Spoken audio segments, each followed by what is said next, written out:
Have you ever wondered what it feels like to walk through a forest at night? The silence, the cold air, the sound of branches creaking. But imagine if, in that same darkness, you encounter something that is not human, something that doesn't belong to our world. Tonight's story is about a dark forest in Pennsylvania, and a blood-freezing experience that 4 friends will never forget. This happened in 2014, near a small town in Pennsylvania. Just outside the town was a dense woodland area known as Black Hollow Forest. Locals always warned people to stay away after sunset. They spoke about strange voices, moving shadows, and sometimes the sound of a woman crying deep in the woods. Our main character is Ethan, a 24-year-old school teacher. He was practical, modern, and never really believed in ghosts or spirits. One evening, Ethan's friends, Mike, Daniel, and Chris, convinced him to go camping in Black Hollow Forest. They wanted an adventure, a night filled with thrill. Some older folks in town warned them, "Son, don't go there at night. Whatever you see in that forest after dark is not human." But like most young people, they laughed it off. By 7 p.m., they had hiked into the forest. Chris carried the flashlight, Daniel brought the tent, and they set up camp under a cluster of tall pine trees. At first, everything felt normal. They lit a small fire, roasted some food, and laughed about ghost stories. But around 11 p.m., something strange happened. They heard a sound, soft, distant, almost like a woman laughing. Mike frowned. "Did you guys hear that?" Ethan shook his head, trying to sound confident. "It's probably just the wind." But Daniel's face turned pale. He whispered, "No, that was a woman." They tried to ignore it, but the wind grew stronger, and the trees began to sway violently. Then suddenly, Chris gasped.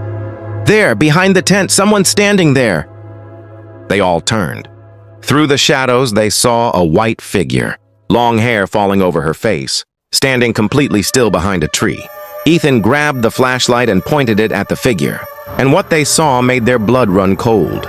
It was a woman, but her face looked burned, half melted, with red glowing eyes. Her mouth opened as if to scream, but only a deep, choking sound came out, like someone trying to breathe through a slit throat. She began walking toward them. Daniel yelled, "Run! We have to get out of here!" They all scrambled to escape, but Chris tripped on a tree root. Ethan rushed to help him up, and in that moment, the woman's hand touched Chris's shoulder. Chris let out a scream so horrifying it still haunts Ethan to this day. When Ethan pulled him away, there was a deep mark on Chris's neck, like something had bitten into him. Blood trickled down his shirt. The woman let out a laugh, an inhuman, echoing laugh that shook the entire forest. The 4 friends ran, their hearts pounding, crashing through branches, desperate to get out. Behind them, they could hear her footsteps, and that laugh. By dawn, they finally stumbled out of the forest. Chris was unconscious, bleeding heavily from the wound on his neck. The locals rushed him to the hospital. The doctors were baffled. His wound looked like a human bite mark, but far too deep, as if it came from something not human. Chris survived, but he was never the same. For months, he had nightmares. He'd wake up screaming about a burned woman with red eyes. The townspeople finally told Ethan and his friends the truth. Years ago, a woman had been accused of witchcraft in that forest. She was burned alive by a mob. Since then, many who dared to enter Black Hollow Forest at night claimed to hear her laughter, and some never came back at all. Ethan never set foot near that forest again. And Chris, even today, he sometimes wakes in the middle of the night, swearing he can still hear her laugh.